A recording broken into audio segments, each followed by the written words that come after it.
Hi, my name is Olivia Carter. I'm here to tell you about a time when everything I worked for was almost taken from me by the people I trusted the most, my family. It's a story about how success can make you a target, especially when that success is built on years of sacrifice, hard work, and silent struggles. Our family's business wasn't always the tech giant it is today.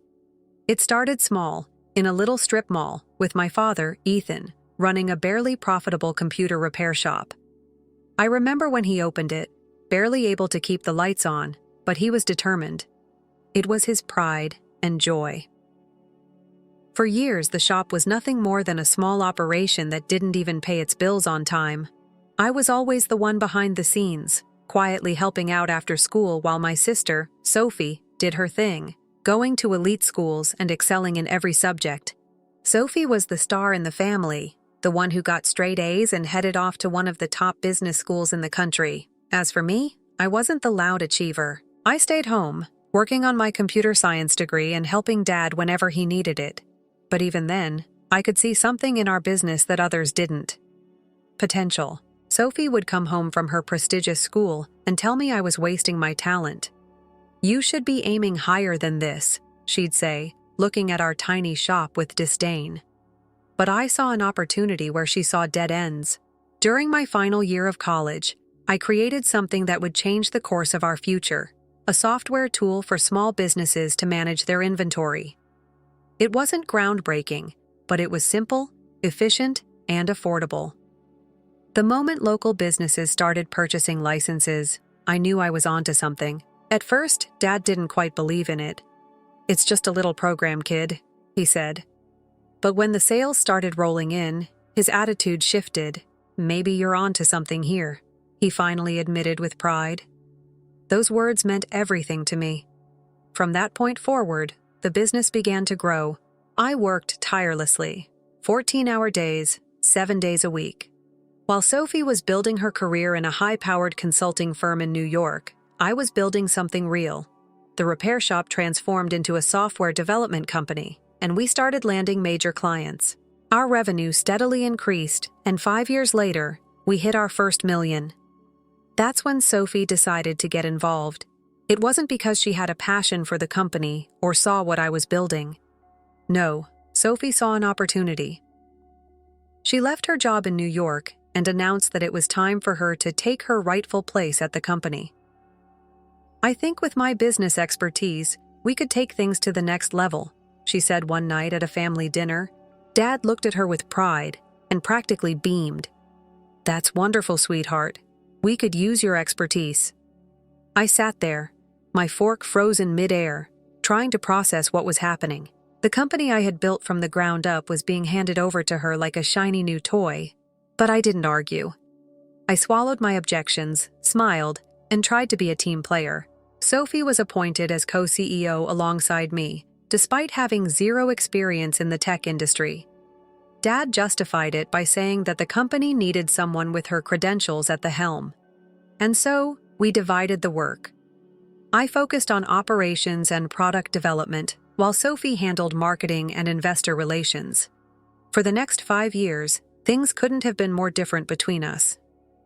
While I continued to grow the product line and maintain relationships with clients, Sophie turned her attention to creating a glamorous image for herself.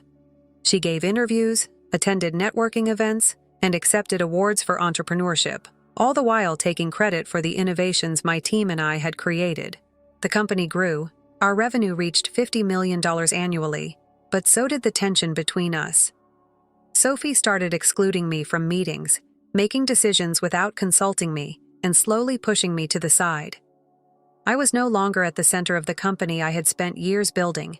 Then came Dad's 60th birthday party, and that's when everything changed. It was supposed to be a family celebration, but Sophie had other ideas. She rented out the most expensive ballroom in the city and turned Dad's birthday into a networking event. Everyone from business associates to family friends was there.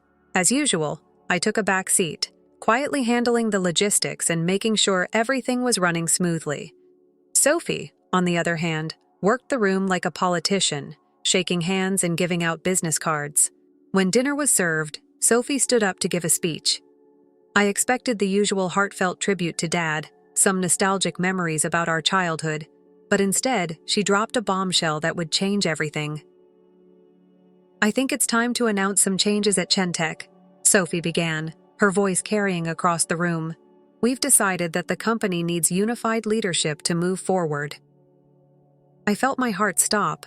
What was she talking about? Unified leadership. This wasn't a business announcement. It was a declaration of war. "We've been held back by outdated thinking for too long," she continued. "It's time for certain elements that are no longer serving the business to step aside." I stared at her in disbelief, trying to understand where this was coming from. Then, with a smile that could only be described as smug, Sophie turned to me and said, "Effective immediately, I'll be taking over as sole CEO. My sister Olivia has done her part in maintaining our legacy systems, but to compete in today's market, we need vision. We need excellence. And frankly, Olivia, you're just not cut out for this level of business." The room was silent, except for the murmurs of shock and disbelief. I felt as though my world had just come crashing down. My own sister, the one I had supported for years, was publicly humiliating me, stripping away everything I had worked for. And Dad? He was nodding along with her, a proud smile on his face. I looked around the room, but the only person I could rely on was myself. Sophie's words echoed in my mind. "You're worthless." I stood up slowly, my chair scraping against the floor. The sound was loud, sharper than I expected. All eyes were on me. I didn't say a word. I simply walked over to Dad's table, placed a small wrapped package in front of him, and said, "Happy birthday, Dad." Then, without a second glance, I walked out of the ballroom. That night, I sat in my office, staring at the awards and patents on the walls. I had worked so hard for this, and it was being ripped away from me. But Sophie had made one fatal mistake. She had underestimated me, and the next morning, she would find out exactly how big of a mistake that was. I had learned something from all those years of being overlooked. Sometimes, the quiet ones are the ones you should watch out for, because we know how to build something from nothing, and we know how to take it all back when others try to steal it. The next day would change everything, but I wasn't going to wait for it to happen. I was going to make it happen. I woke up early the next morning, my mind racing with what had happened the night before. The taste of betrayal was still bitter in my mouth, but there was something else, too. A spark, a fire. Sophie thought she had won, but she was wrong. She had no idea what was coming. I arrived at the office before anyone else, something I had done countless times over the years. This place, this company, had been my life for so long. The walls of the office were filled with reminders of everything I had built, from the first client contracts to the patents that bore my name. It was all here, everything that proved what I had accomplished. Sophie might have the fancy MBA and the awards, but I had the hard work and the results to back me up. I sat at my desk, staring at the computer screen. The emails from the night before were already flooding in. The clients I had built relationships with for years were responding to my message. I'd sent out an email to every major client, every business partner, and every employee of Chentech. The subject line was simple but clear: leadership changes at Chentech. Underneath, I outlined my departure, the changes Sophie had made, and the future of the company. But I wasn't just informing them. I was making sure they knew the truth about why I was leaving. The truth about what had really happened in that ballroom.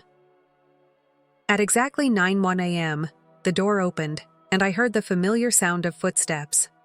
Sophie and Dad walked into the office, their faces full of self-satisfaction.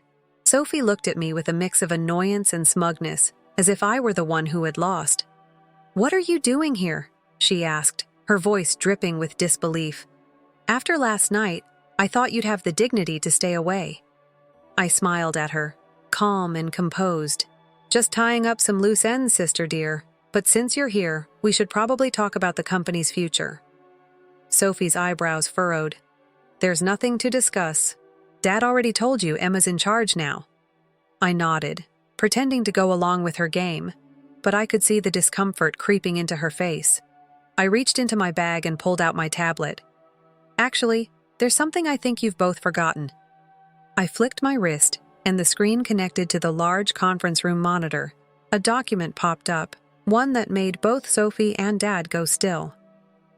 "Let's talk about the shares," I said, my voice steady. "You see, when we incorporated Chentech, you and I both had 25% of the company's shares. Dad held 50%. But about 3 years ago, when we were expanding and needed capital, Dad sold me an additional 6%. Do you remember that day, Dad? You were too busy with Sophie's award ceremonies to handle the negotiations, so you signed the papers without reading them carefully." Dad's face drained of color. I didn't. Of course you didn't," I continued, my eyes now locked on Sophie. "But here's the kicker. While you two were busy focusing on other things, I was actually building this company, and those 6% shares I bought, they put me in control of 51% of the company." There was a pause. You could feel the weight of the realization hitting them both. Sophie's perfectly manicured fingers trembled slightly as she gripped the edge of the table. She stared at the screen, clearly struggling to process what I had just revealed. "That's impossible," she whispered. "Dad would never—" "Oh, he did," I said, cutting her off. "And that's not all. The software that generates 80% of our revenue, it's not even owned by Chentech anymore. It's owned by my separate company, Innovate Solutions. Chentech only holds a licensing agreement for it, and guess what? That agreement expired exactly 10 minutes ago." The room fell silent. I could hear the muffled voices of employees in the hallway, their whispers traveling through the walls as they checked their emails. The tension in the room was palpable. Sophie's expression had gone from smug confidence to absolute disbelief. Her phone buzzed in her hand, but she didn't dare look at it. You can't do this," she stammered, her face turning a deep shade of red. "You can't just take everything from us." "Oh, I can," I replied, leaning forward, the smile on my face cold and calculated. "While you were busy giving speeches and accepting awards, I was quietly building a foundation that you couldn't even dream of. And last night, I informed all of our clients and partners about the leadership changes. I've already received responses. Some of them have triggered their contract termination clauses. And, just so you know, most of our developers, they've already accepted positions at Innovate Solutions." I could see Sophie's composure cracking now. She pulled out her phone and began frantically scrolling through her messages. Her face was a mix of shock, rage, and helplessness. Dad, on the other hand, slumped back in his chair, the weight of what I had just revealed crashing down on him. "You planned this all along?" Sophie whispered, her voice trembling with anger. "You've been waiting for the perfect moment to ruin everything." I shook my head. "No, Sophie. I spent 10 years being a good daughter and a good sister. I sacrificed everything for this company. I built it from the ground up while you collected accolades for my work. The moment you humiliated me in front of everyone we know was the moment I decided to stop being the quiet one. You thought I was worthless, but now you'll see how wrong you were." There was another pause, a long, suffocating silence. I glanced at my watch. "So, here's the deal," I said, standing up and smoothing my dress. "Option 1, I walk away with my shares, my software, my clients, and my employees. Chentech becomes an empty shell, and you both get to explain to all those important people why the company's value dropped to 0 overnight." Dad's face was pale. He looked lost, like he had just realized the full extent of the mess we were in. "Option 2? I continued, my voice colder than ever. "You both resign. I take full control of Chentech. You keep your shares, but you'll have no say in operations. Sophie gets a severance package, a glowing reference, and a job somewhere far away from here." Sophie's face twisted with rage. "You planned this all along, didn't you? You've been setting us up for this." I didn't answer. I didn't need to. The paperwork was already in motion. The emails had been sent, and the company that I had built from nothing would now be truly mine. The silence in the room was deafening as Dad finally spoke, his voice barely audible. "What's it going to be?" I didn't have to wait long for their answer. By noon, everything had been signed, sealed, and delivered. Chentech was now mine. But even with that victory, the triumph felt hollow. The family I had sacrificed everything for was gone. The relationships were ruined. Trust had been shattered. And yet, there was something more important now, something that had been growing inside me for years. The fire to rebuild, to do something bigger. To show Sophie and my father that they had underestimated me all along. The first few hours after the deal were a blur of paperwork, phone calls, and meetings. But when I finally found a moment to sit alone in my new office, I felt a strange sense of peace wash over me. The weight of the past decade had been heavy, but now, for the first time, I was in full control. It was mine.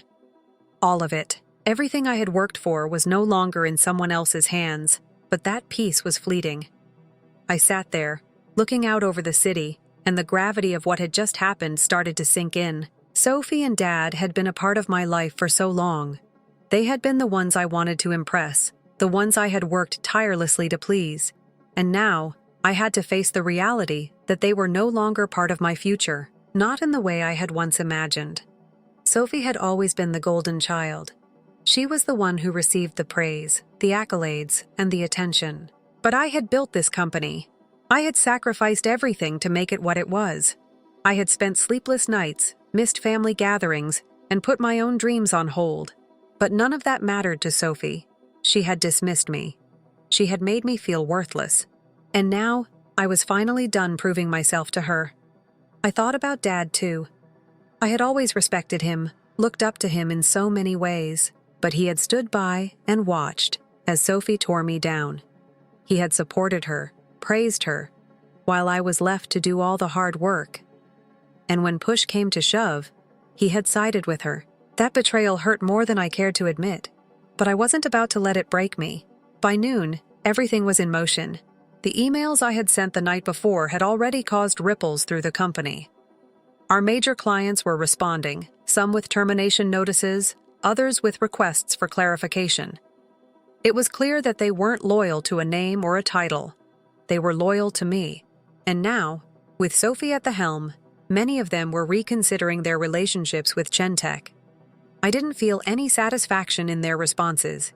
In fact, I felt a deep sense of sadness. This wasn't how I wanted things to go. I didn't want to tear down what I had built, but Sophie had forced my hand. She had crossed a line, and now there was no going back. That afternoon, Mom came to see me. Her face was red, her eyes swollen from crying. She had always been the emotional one in the family, and I could see the pain in her eyes. She had always been caught between us, between Sophie and me. And now she had to witness the destruction of what was once a close-knit family. "Did it have to end this way?" she asked softly, her voice barely above a whisper. I shook my head, feeling the weight of the question. They left me no choice. They took everything I built and tried to take me down with it. I had no other option. Mom nodded slowly, her sadness palpable. "But is this the way you wanted to get what you deserve? To lose everything?" I took a deep breath. "I didn't want this, Mom. But sometimes you have to fight for what's yours. I spent 10 years building this company, and now it's mine. No one is going to take it from me." She sighed, but I could see the understanding in her eyes. She had always known what I was capable of. She had seen the drive and the determination in me from the start. And now, she understood why I had made the choices I did. "I'll support you," she said quietly, reaching out to touch my hand. "Just don't forget what really matters." I smiled at her, a small bittersweet smile. "I haven't forgotten, Mom. I never will." As the days passed, things started to settle into a new rhythm. Chentech was mine now, but I wasn't content to rest on my laurels. I had bigger plans. I had ideas for new products, new markets to explore, and new ways to innovate. I wasn't just going to keep the business alive. I was going to make it thrive. Sophie's departure had left a void, and I knew it wouldn't be easy to fill. She had been a part of the company, in her own way, for a long time. But I wasn't interested in replacing her. I was focused on building something even bigger, something that would outlast all the petty dramas and the family squabbles. The next few months were a blur of meetings, strategy sessions, and late nights spent refining our vision. But for the first time, I was working for myself. I wasn't answering to anyone.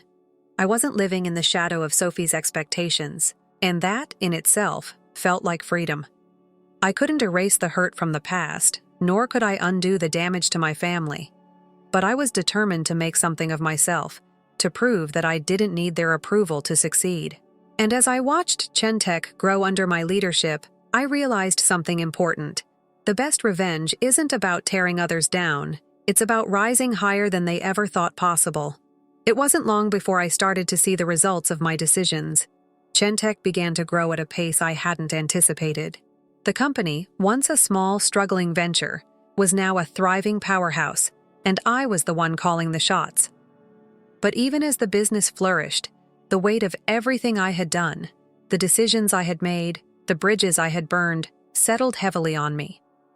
At first, I felt elation. I had proven my worth. I had taken back what was rightfully mine. Sophie had underestimated me, and now she was watching from the sidelines as I turned Chentek into an industry leader. But then came the moments when I was alone in my office, late at night, looking out over the city. Those moments of triumph were tempered by the quiet ache that had settled in my chest. The price of success had been steep, and it wasn't just about the business. The destruction of my family was something I hadn't fully prepared for. The fractured relationship with Dad was the hardest part. We had been close once. I had always admired him, even when his decisions didn't make sense to me. But now, that closeness was gone. He had sided with Sophie when it mattered most, and no matter how much I told myself I had done what I needed to do, the pain of that betrayal lingered. Mom tried to help, tried to guide me through the guilt that was starting to gnaw at me. She came over to the office once, sitting across from me in the starkly modern conference room, her eyes still red from the weeks of tension in our family. "You did what you had to do, Olivia," she said, her voice soft but firm. "But I can see it's weighing on you. You've sacrificed a lot for this business, for yourself, but you can't keep carrying that burden alone." I wanted to believe her. I wanted to believe that everything I had done was justified. But sometimes, when I sat alone at my desk, I couldn't shake the thought that maybe there had been another way. Maybe I could have found a way to fix the family before it all fell apart. But that was the thing with family, wasn't it? You could give everything, and it still might not be enough. I had given everything to Chentek, and now it was mine. But at what cost? Then came the day I had been dreading. The day I had to face Sophie. I had heard rumors about her new job in Silicon Valley, working for a small startup. It was clear she wasn't going to let the fall of Chentek define her, but it was equally clear that she wasn't going to take this defeat lying down. Our paths hadn't crossed much since the birthday party, but I knew that if I was going to fully embrace my success, I would have to confront her eventually. The call came one afternoon.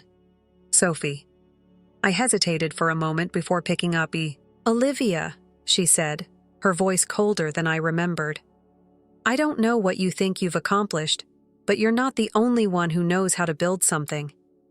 I could feel the venom in her words, and part of me wanted to snap back, to remind her that I was the one who had built Chentek from the ground up, but I kept my cool.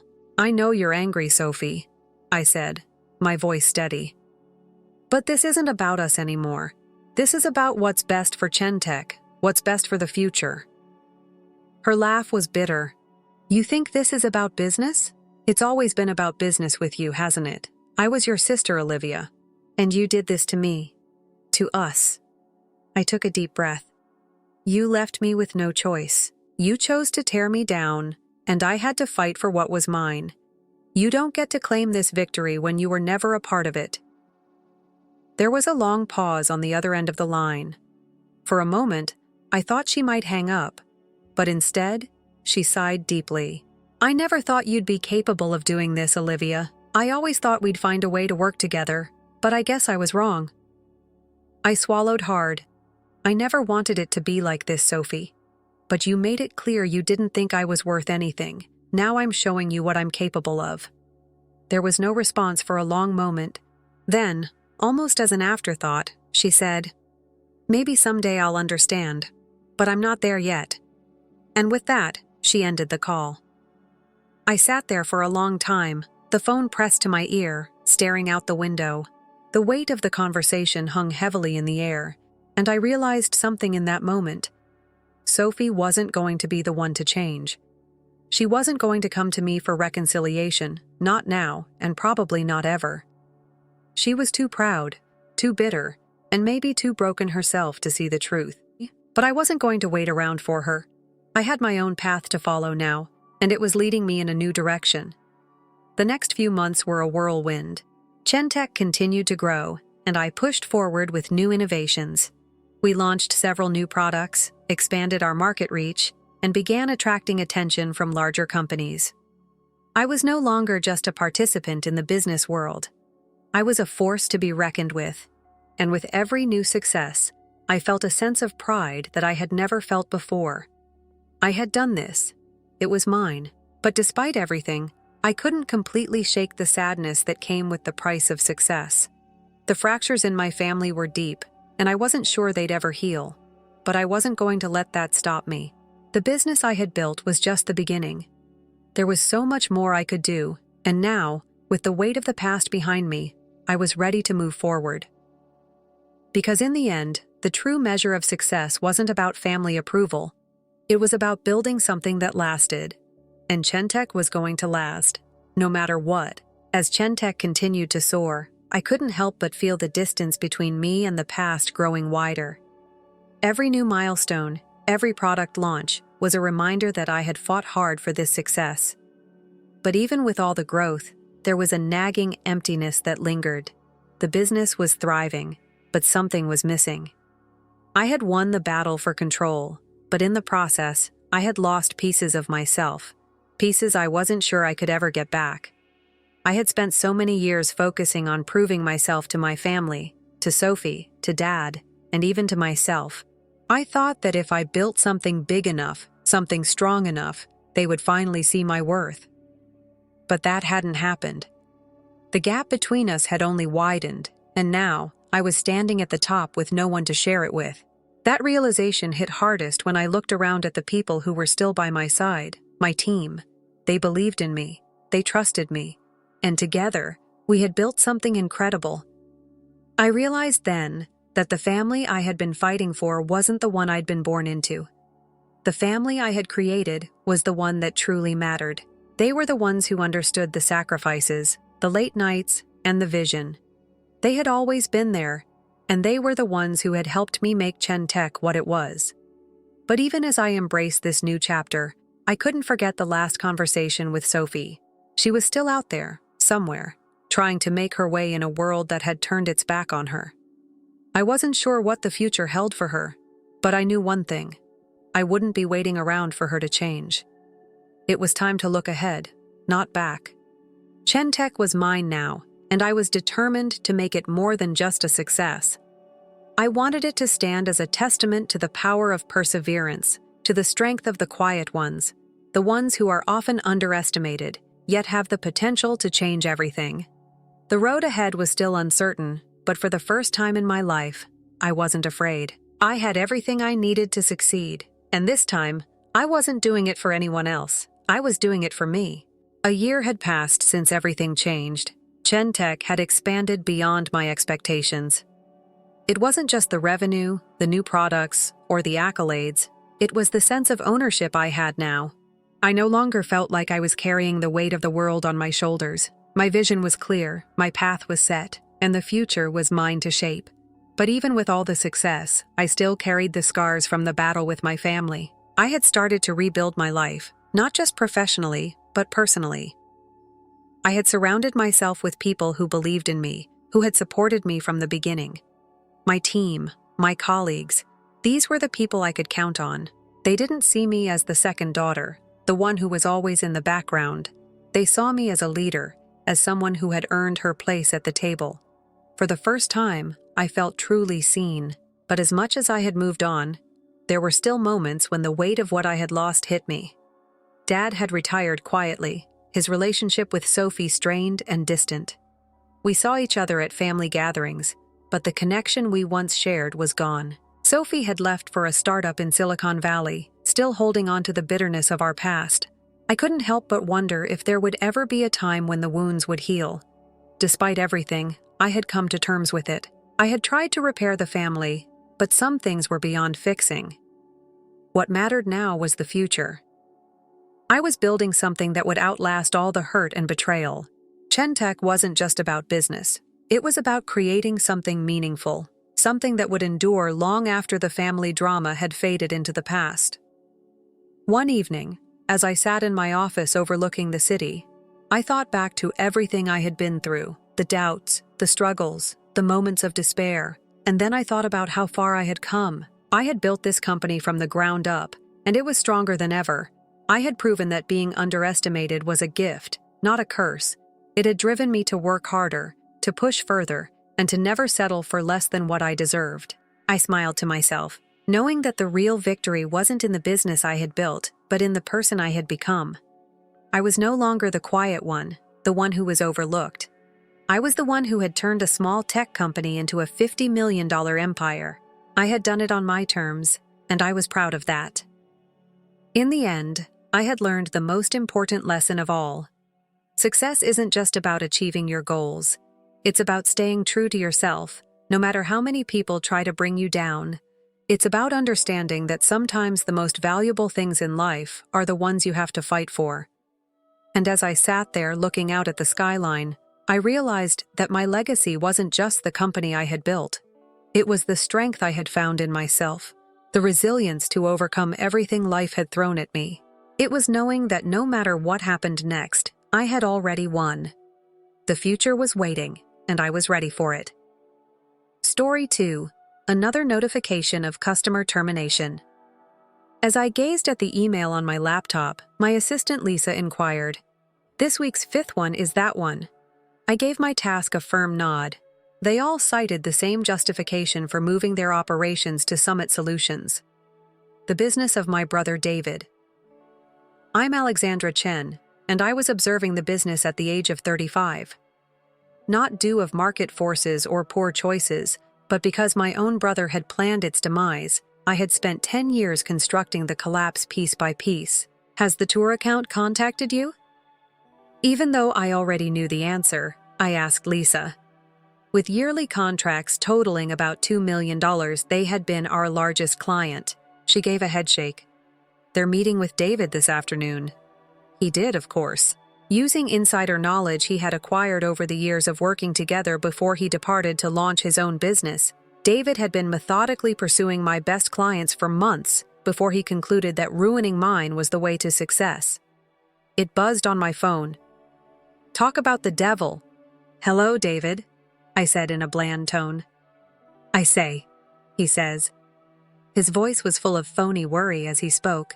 I just wanted to let you know, this morning, Taurus signed up with us. I thought I should share it with you. I tightened my hold on the phone and closed my eyes.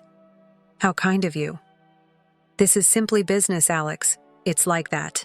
The strong outlive the weak. He hesitated to make a point. It's probably time for them to start searching for other opportunities. Mother would say that? Quietly, I asked, is this how she brought us up, to be witty or sardonic about family? Mom shouldn't be involved in this. 5 years have passed since she left. This has nothing to do with family. You're not cut out for it, to be honest. Never were. The flash drive in my desk drawer sprang to mind, the one containing information that could change everything. Perhaps you're correct, I muttered. Perhaps this isn't for me after all. It sounded arrogant when he finally admitted it. Let me tell you something. I'll pay $10 on the dollar to purchase your client list. Considering that the majority of them are already hopping ship, it's more than fair. I looked at Liza, who was observing me anxiously. David didn't know what was on the flash drive, but she did. I'll give it some thought, I said. Was there anything else? Yeah, actually. Mom's home. It's probably time for us to sell it. When your business can no longer even pay the property taxes, there's no use in holding on to it. The home? The house where we grew up after our father passed away, where she taught us about business ethics, the significance of family. David was aware of my feelings for it. I get it. Even though my chest was burning with rage, I spoke steadily. I'll evaluate the papers if you send it to me. I disconnected the call, took out the flash drive, and plugged it into my laptop. The files within were just as I recalled. Financial documents, client interactions, and emails all detailed David's strategies for robbing my clients. He was unaware that I had been compiling evidence for several months. Every dishonest strategy, trade secret theft, and non-compete agreement violation is painstakingly recorded. However, it wasn't even the most significant secret. "Shall I give them a call?" Lisa inquired, fully aware of my thoughts. I gave a nod. The time has come. The meeting should be scheduled for tomorrow. Reaching for her phone, she dialed a number we had prepared for weeks. "Hi, Mr. Torres? Lisa from Chen Consulting is here, yes. Miss Chen wants to set up the meeting that we talked about. The Summit Solutions one, that is. Phony certificates." I grinned as I recalled the day I realized David's greatest error. He was in a hurry to take my clients. He fabricated his firm's security certificates as the ones necessary to handle federal contracts, the same contracts that made up 60% of the Torres account. David believed he was ruining my business. He was genuinely ruining himself, but he was unaware of it. Lisa said the meeting was confirmed for 9 a.m. Mr. Torres sounded really interested in what we have to contribute. I rose up, went to the window of my office. The shining structure that housed David's company's headquarters was part of the sprawling city below. He was most likely there now, enjoying his most recent triumph, believing that he had finally defeated his older sister. Additionally, forward the preliminary materials to the FBI. I informed Liza that it was time for them to review the certification records of Summit Solutions. Being the toughest or most vicious wasn't the key to success, according to Mom. Being the most intelligent and well-prepared to accomplish things correctly, even when others didn't, was the goal. I remembered her comments from so long ago as I touched the picture of her on my desk. "Alexandra, the truth always comes out. It's your responsibility to be prepared when it does." I thought, "I'm ready now, Mom." My phone buzzed again. David sent out another mail to inquire about the customer list offer. Talk. There is not much time left." I typed back a brief answer. "You're correct. Time is running out. Not for me, though." The next morning, I arrived to the workplace early. I needed time to get ready, but the meeting with Mr. Torres wasn't until 9. Lisa had already arrived and was setting up papers on the conference table. "Everything's ready," she replied, giving me a coffee. FBI agent Wilson called. "The certification documents we sent over have piqued their interest." I gave a nod, going over the papers one last time. Emails, financial documents, and, most concerning of all, evidence that David falsified his federal security certificates in order to manage government contracts. Not only was it immoral, it was illegal. It buzzed on my phone. David again just had breakfast with Johnson Tech Visitor as their new strategic partner. "The offer on your customer list expires at 12 CAUN. Accept it or reject it." Without answering, I put the phone down. Interesting information about their new partner was going to be revealed to Johnson Tech. At 8:55, Mr. Torres arrived. He had a towering build, keen eyes, and a bright mind. Just the sort of person who would not like to be tricked. "Alexandra," he remarked as I welcomed him, "your message was alarming. You made reference to certifications for Summit Solutions. Sit down, please." I pointed to the meeting room. "What I'm going to demonstrate to you has implications not only for your business, but also for your government contracts." I explained what we found about David's falsification of his company's security credentials over the course of the following hour. How may clients be poached using stolen information? In the process, he had broken federal restrictions. Every discovery darkened Mr. Torres's face.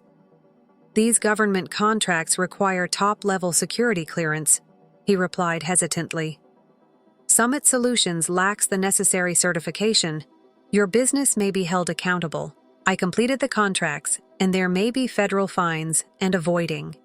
He took one of the papers and studied it carefully. "You may also demonstrate all of this." I took the flash drive out. Each and every communication, document, and infraction.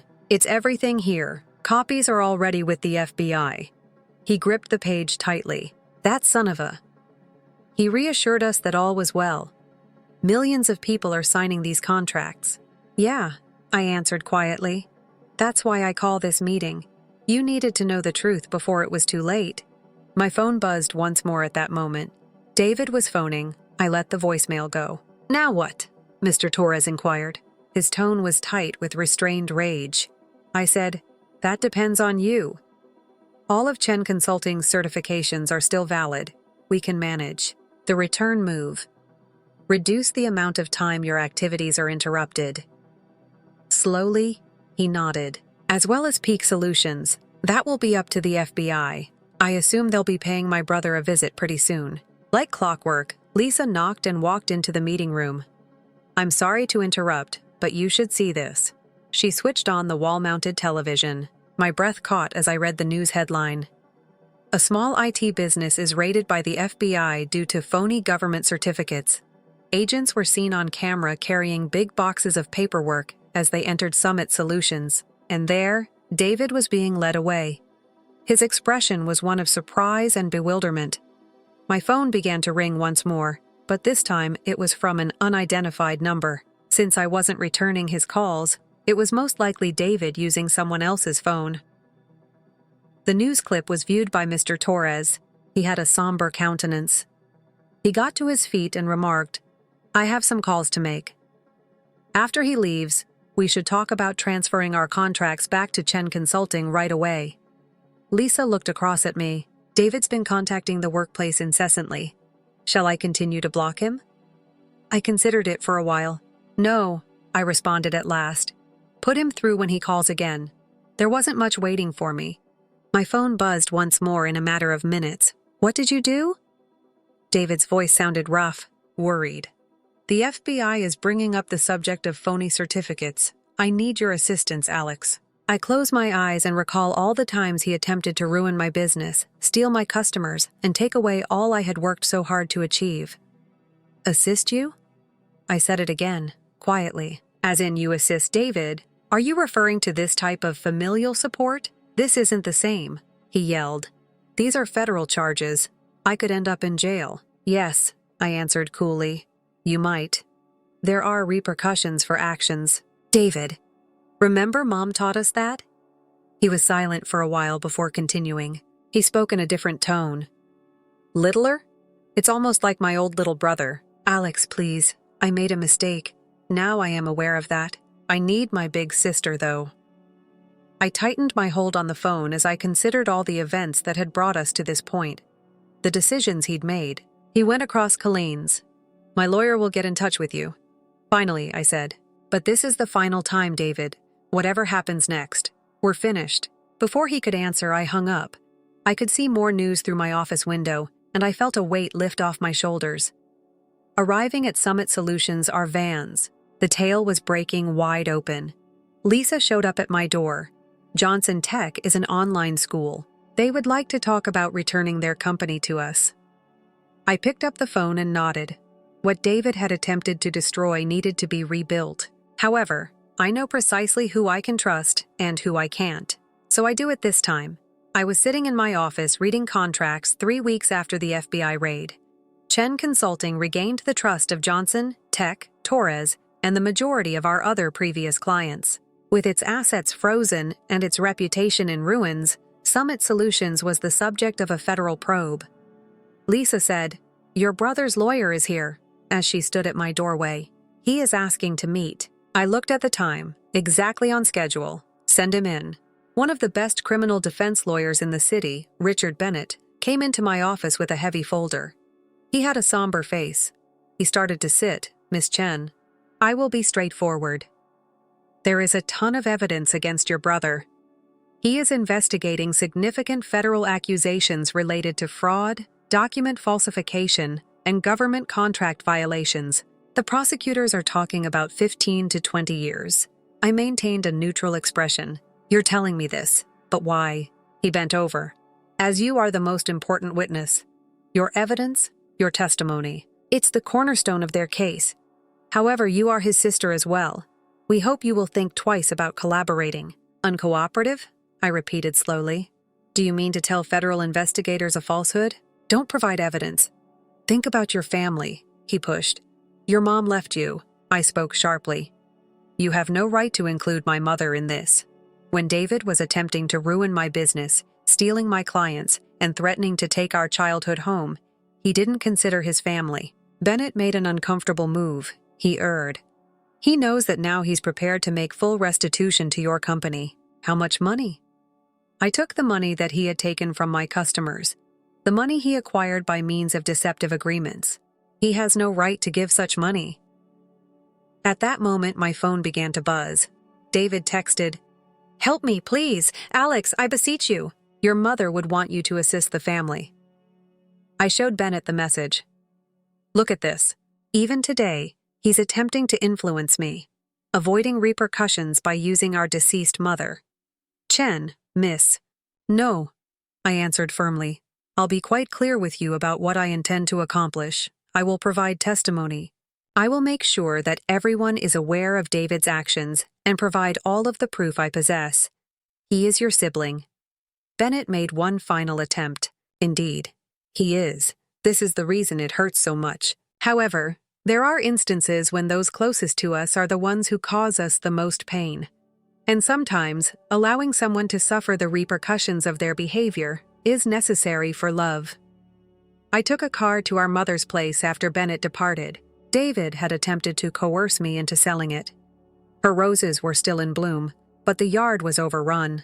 I recalled all the lessons she had taught us there as I sat on the porch steps. She would advise always doing the right thing, even when it's hard, particularly when it's challenging. Once more, my phone buzzed, this time from an unidentified number. I responded, "No, Uncle. It would be Alex." David's voice was small, broken. "It will only get worse if I fight the charges, they say, so I'll have to enter a guilty plea." "Then enter a guilty plea." Silently, I said, "For the first time in your life, accept responsibility. How can you treat me like this?" His voice cracked. "Your brother is me." "You are, indeed.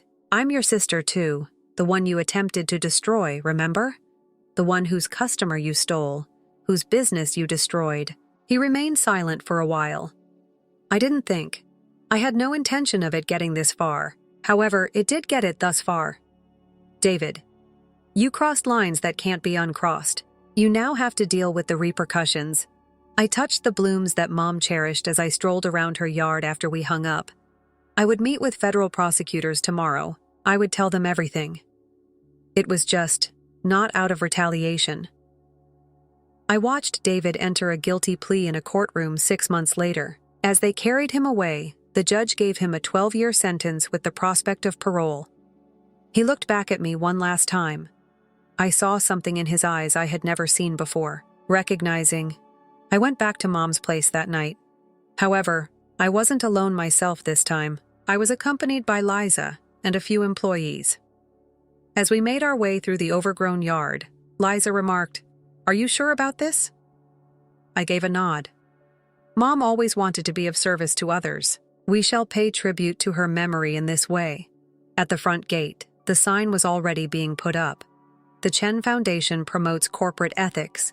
We were converting the house into a nonprofit organization that helps small businesses defend themselves against unfair business practices and fraud. I had learned from David's activities how susceptible businesses might be. I would now apply that knowledge to assist others at my Chen consulting office. The flash drive that initiated it all served as a reminder to me of all that had transpired, as a reminder that sometimes making the most difficult decisions is necessary to do the right thing, not as a prize. David writes to me, occasionally from prison. His letters are now less manipulative and more introspective. Perhaps he has changed, perhaps he hasn't, but I know I did the right thing, not only for myself, but also for him. True strength, according to Mom, isn't in winning at all costs. It's about sticking up for what's right, even if it hurts. Observing her roses in the Foundation's garden as they blossom. She must be proud, I'm sure. It was because I did it correctly, not because I won. The ones we love the most may sometimes teach us the most difficult lessons. However, there are instances when such teachings take us right to the right place. Story 3. It was always difficult working the night shift at Metropolitan General, but this one would be completely different. They brought him in as I was wrapping up my rounds. A conscious elderly man without identification, dressed in ragged clothing. One more instance of homelessness. The man's features looked familiar, but Dr. Richards grumbled and hardly looked at the patient before placing him in the corridor until we cleared a non-priority bed. His hands, though tattered, were the result of recent expert care, as was the way he held a battered leather notepad. I'll show him room 7 on 12, which I determined was officially designated for VIP patients but had been unoccupied for weeks. Are you insane, Sarah? Amy, in a whisper, the charge nurse said. If you put a destitute man in a VIP room and Dr. Harrison finds out. Victoria Harrison was not your typical hospital manager. Under her direction, the CEO transformed Metropolitan General from a compassionate community hospital into a business that prioritized profits. Hours were frequently spent waiting for non-priority patients. I said, recalling my own father's final days in a hospital corridor, everyone deserves proper care. As we transfer the unidentified patient, assist me in moving him. He dropped his notepad. I hurriedly closed it after catching a peek of intricate medical diagrams. The numbers didn't add up. I ignored the papers and kept an eye on him the entire time. Was always more essential than giving patients too much attention, according to Dr. Harrison. Although steady, his vitals were alarming. I had a gut feeling that this man needed to be closely watched. Dr. Harrison's clicking heels signaled her early morning examination at 6 in the morning. When she noticed that there were no patients waiting in our corridor, she came to a complete halt. Where are the cases of overflow? She made a demand. Room 712, I responded honestly. I evaluated the circumstances, and without permission, you placed someone in a VIP suite. She twisted her finely manicured lips in distaste. About 70 years old, her John Doe case was ruined at 2M with a homeless guy. She interrupted me in my VIP wing. She stormed inside room 712, taking in the situation with mounting rage. Are you intentionally attempting to damage the reputation of this hospital? He need the right treatment. I refused to back down. Your job isn't to think, she said, referring to his symptoms. It's to follow rules and protocols while non-paying patients wait in the corridor, I objected. That's not healthcare. Metropolitan General no longer stands for that. It used to. She gave a chilly laugh. You see, prior to my transforming this failed hospital into a successful business, immediately leave this room and consider yourself fired. She cannot be fired for giving care. Amy raised her voice. For misusing hospital resources, I have the authority to terminate her. Doctor, Harrison grinned. Please, security, take Nurse Chen out of the building and put him in the proper hallway. Professional instincts took control when the patient's cardiac monitor started beeping abnormally as security drew closer. Keep your distance from him. Dr. Harrison gave the order. Here, you are no longer an employee. It's the patient's fault. They opened their eyes. He talked in an articulate, well-educated voice while glancing directly at me and then at Dr. Harrison. She's actually employed by me. Everyone does. Dr. Harrison stopped. What? Chen Thomas. Despite the monitor's warnings, he spoke calmly. Significant stake in Metropolitan General Hospital. And I think we should talk about the way you've been managing my father's estate. The security officer took a step back. Ghostly white replaced the fiery crimson on Dr. Harrison's face. As the Chen name was well known across the medical community, the family who transformed Metropolitan General from a tiny clinic into a large hospital before going missing for no apparent reason 15 years ago. But I saw something concerning on the monitors as Dr. Harrison stumbled through his reasons. My worst fears were confirmed by Mr. Chen's subsequent remarks, which revealed that his stable condition was rapidly deteriorating. I fear I've been poisoned, Sarah. Blue code, I yelled, already taking action as Mr. Chen's vitals began to rapidly decline. I need a toxicology kit, Amy. Dr. Harrison's flawless poise broke as she stood still. Hold on. You're not employed here anymore. You cannot assist me or move aside. I lost my temper and initiated emergency procedures. As I tried to steady him, my years of experience with ER took over. Weakly, Mr. Chen took hold of my hand. The notebook, he said softly. Don't let her. As she looked through the one leather diary on the bedside table, however, Dr. Harrison had already grabbed it. Her expression changed from bewilderment to horror to something more sinister. Security, she murmured softly. Make the space clear. No one enters or exits without my permission. That man needs medical attention right now, I protested. I'll be taken care of. She smiled coldly. The finest treatment that money can purchase. Not from you, though. The security personnel appeared unsure. He requires medical care, Dr. Harrison.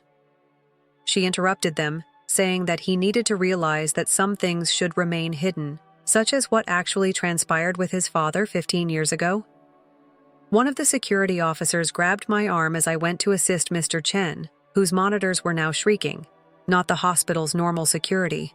I had never seen an earpiece like the one this man wore. Between breaths, Mr.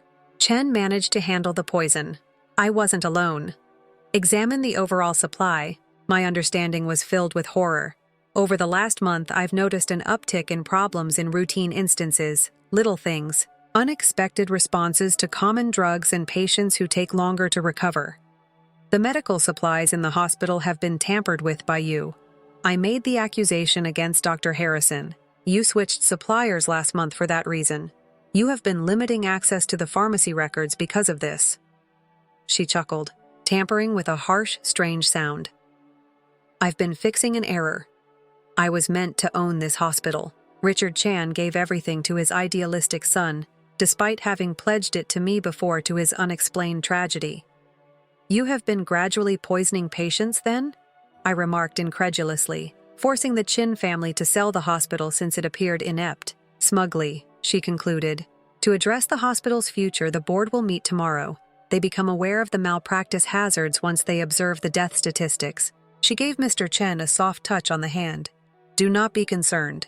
Your homelessness will be blamed for your demise. The Chen legacy came to such a sad conclusion. However, she overlooked an important aspect of emergency departments. We never operate in isolation. Additionally, Amy had slipped out during the confusion, while she had been concentrating on me.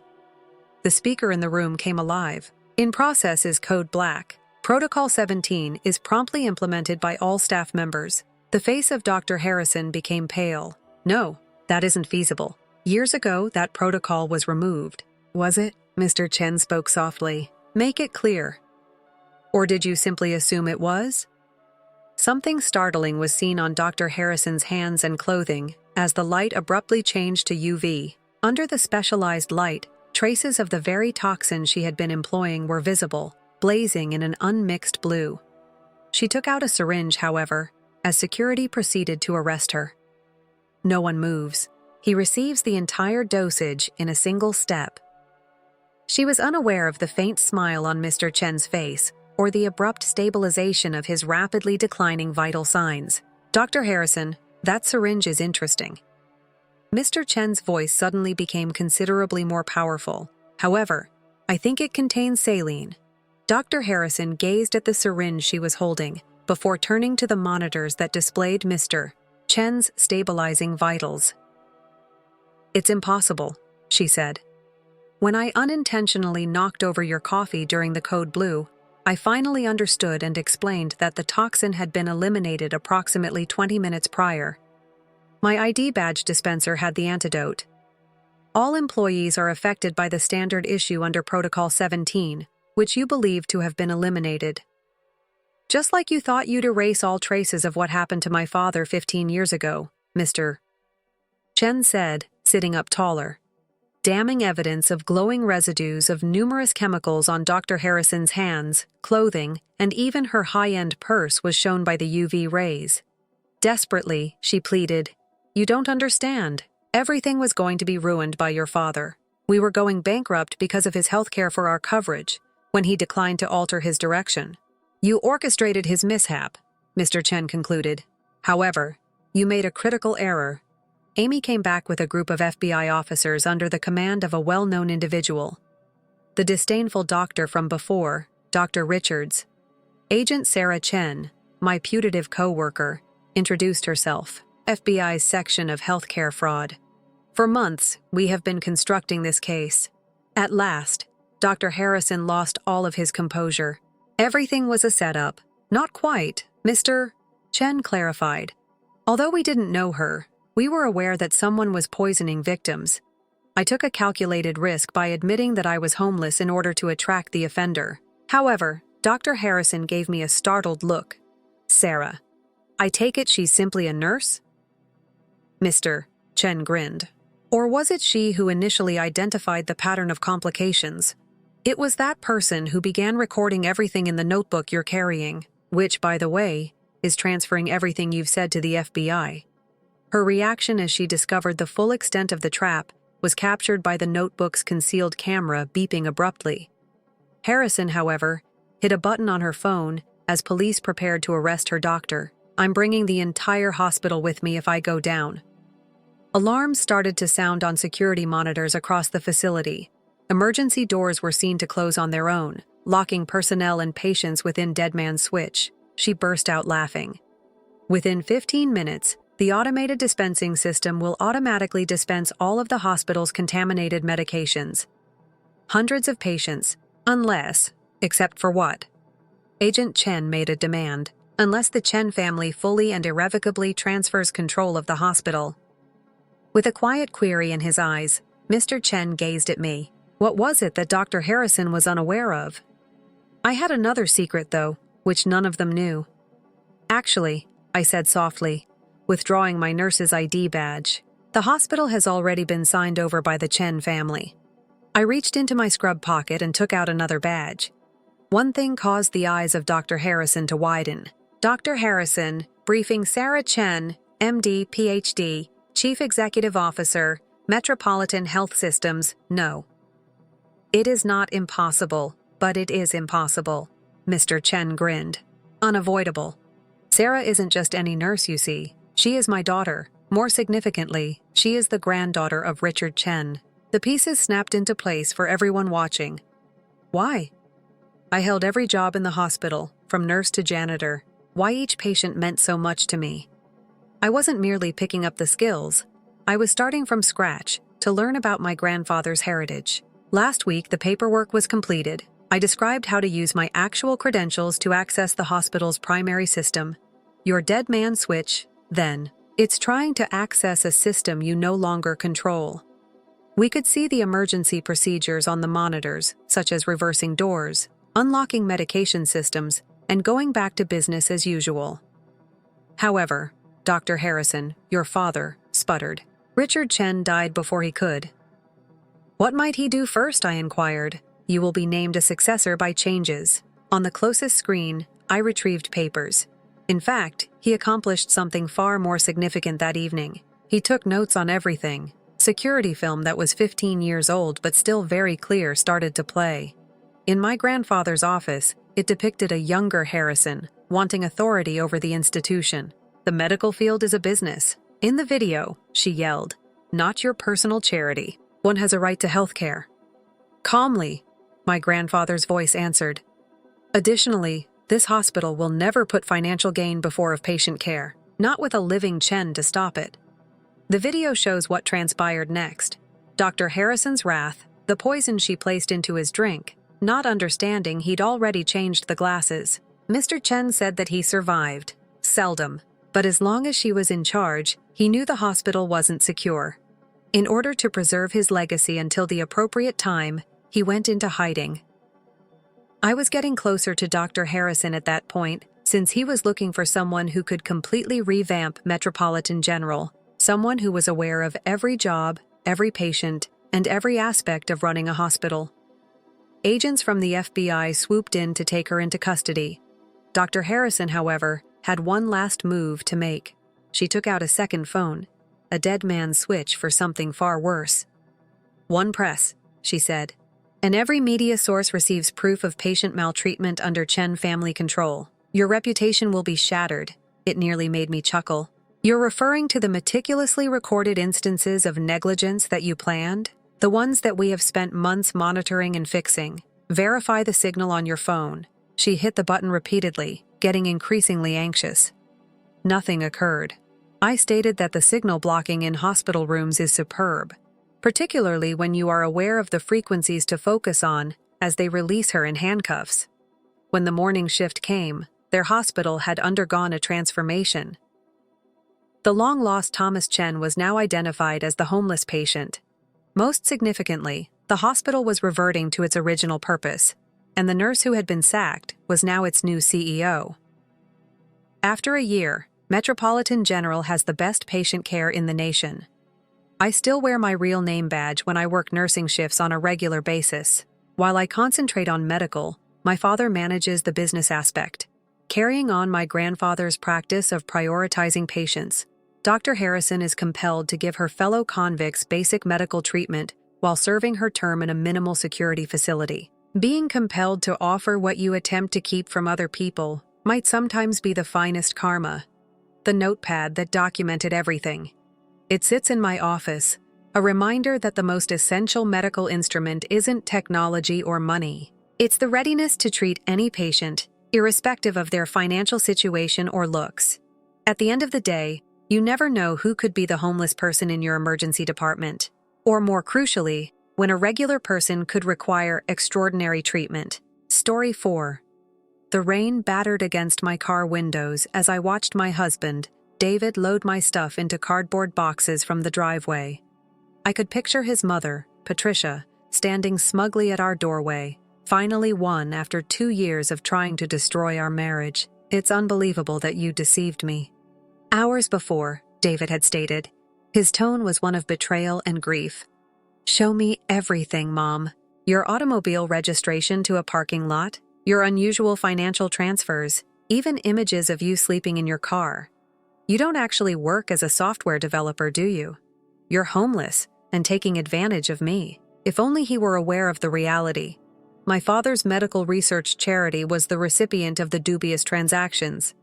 The vehicle was registered for my business parking spot at the Safe John Industries plant.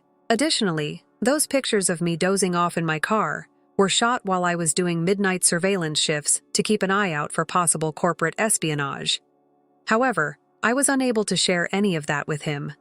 Not quite yet. Not while my father was still pursuing those who attempted to kill him and ruin our business 5 years prior. Please, David, I yelled for my vehicle. Let me clarify. Describe what? Sarah.